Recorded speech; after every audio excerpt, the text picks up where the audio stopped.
Карл Маркс еңбек байлықтың әкесі болса, топырақ анасы деген. Сәлеметсіздер ме оқушылар? География пәнінен 7-ші сыныптың биосфера бөлімі бойынша өтетін тақырыбымыз бүгінгі Қазақстанның топырақ түрлері. Сабағымыздың мақсаты Қазақстанда топырақ түрлерінің таралуын анықтайды, жергілікті компонентті қосымша қамту негізінде топырақ ресурстарына баға береді. Бүгінгі сабақта Қазақстанда топырақ түрлерінің таралуын анықтауды үйренесіздер. Мақсатқа жету үшін білуіміз қажет. Қазақстан аумағында топырақтың таралуы қандай заңдылықтарға бағынады? Қазақстан аумағында топырақтың қандай түрлері таралған?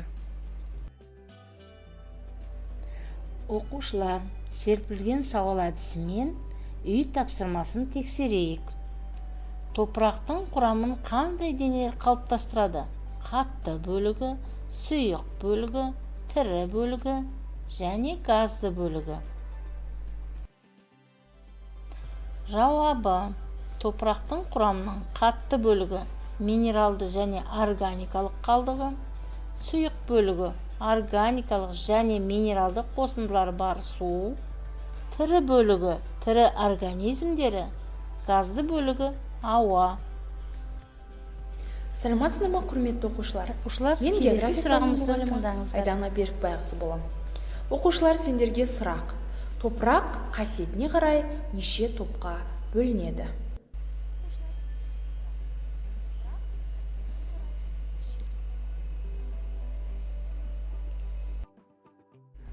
Бұл сұрақтың жауабы топырақ қасиетіне қарай құрылымды және құрылымсыз болып екі топқа бөлінеді. Топырақ табиғат компоненттерінің бірі. Жердің геологиялық тарихында алдымен пайда болған топырақ. Палеогеографиялық зерттеулердің деректері бойынша алғашқы жұқа топырақ қабаты 500 миллион жыл бұрын Кембрий дәуірінде пайда болыпты. Бұл кезде әлі өсімдік жамылғысы қалыптаспаған. Топырақ жамылғысын зерттейтін топырақтану ғылымы жас ғылым. Оның негізін салған 19 ғасырдың 80-ші жылдары Василий Васильевич Докучаев топырақтың табиғи және тарихи дене екендігін анықтады. Қазақстан топырағының таралу заңдылықтары ендік зоналылық және биіктік белдеулік болып екіге бөлінеді. Ендік бағытта дегеніміз экватордан бастап полюстерге қарай табиғат зоналары өзгеруіне байланысты болады. Қазақстан топырақ түрлері де ендік бағытта өзгереді екен. Ал биіктік белдеулік бұл таулы аудандарға қатысты айтылған. Яғни биіктік белдеулерде топырақ қабатының қалыңдығы биіктікке байланысты өзгеріп отырады. Қазақстанның ауқымды аумағының топырақ жамылғысы күрделі және алуан түрлі. Топырақ жамылғысы ендік зона бойынша таралғаны байқалады. Жазық жерде топырақ үш түрлі анықталады. Қара топырақ. Бұл топырақ республиканың солтүстік бөлігінде таралған. Қара топырақтың өзі үш түрге бөлінеді. Типтік, кәдімгі және оңтүстік. Қызыл топырақтың құрамына Қуаң даланың қызыл қоңыр топырағы және шалғындық жердің қызыл қоңыр топырағы кіреді. Жартылай шөлейт жердің қоңыр топырағы және шалғындық жердің қоңыр топырағы. Оңтүстіктің шөл аудандарында шөлейттің сұр топырағы және шалғындық жердің сұр топырағы таралған.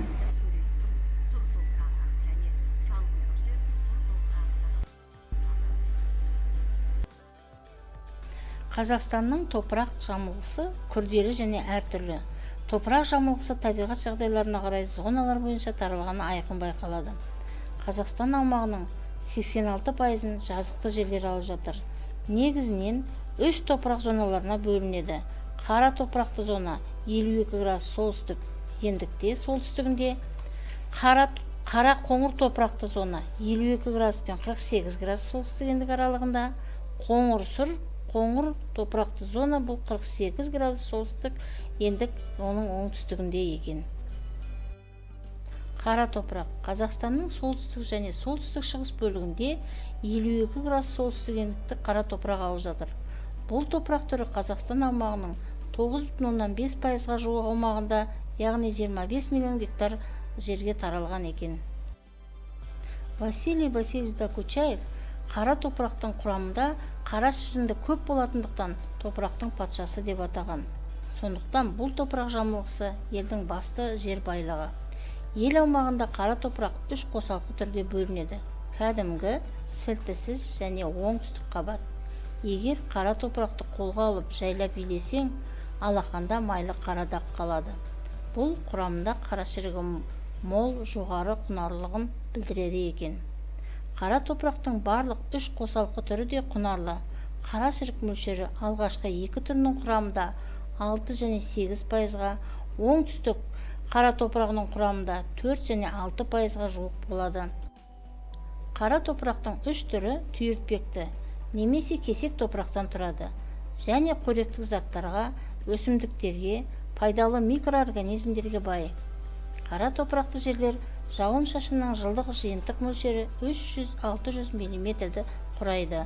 Жақсы ылғалды аумақтарда таралған.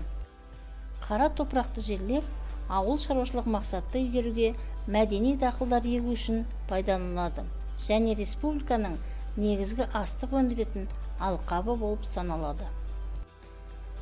Қара қоңыр топырақ зонасы. Қара қоңыр топырақ зонасы қара топырақтың оңтүстігінде орналасқан. Бұл орталық Қазақстанның көп жерін, Каспий маңы ойпатының солтүстігін, шығыс Қазақстан облысының жазықтарын алып жатыр. Бұл республиканың оңтүстік дала, тым құрғақ далалы аумақтары және шөлейтті алқаптардың 90,6 миллион гектар немесе республиканың 34%-ын алып жатқан зона. Қара қоңыр топырақ зонасы да 3 зона аралығына бөлінеді: қуаң даланың қара қоңыр топырақты өңірі, шөлейтті жердің ашық қоңыр топырақты өңірі. Топырақтың құнарлығы оңтүстікке барған сайын кеми түседі.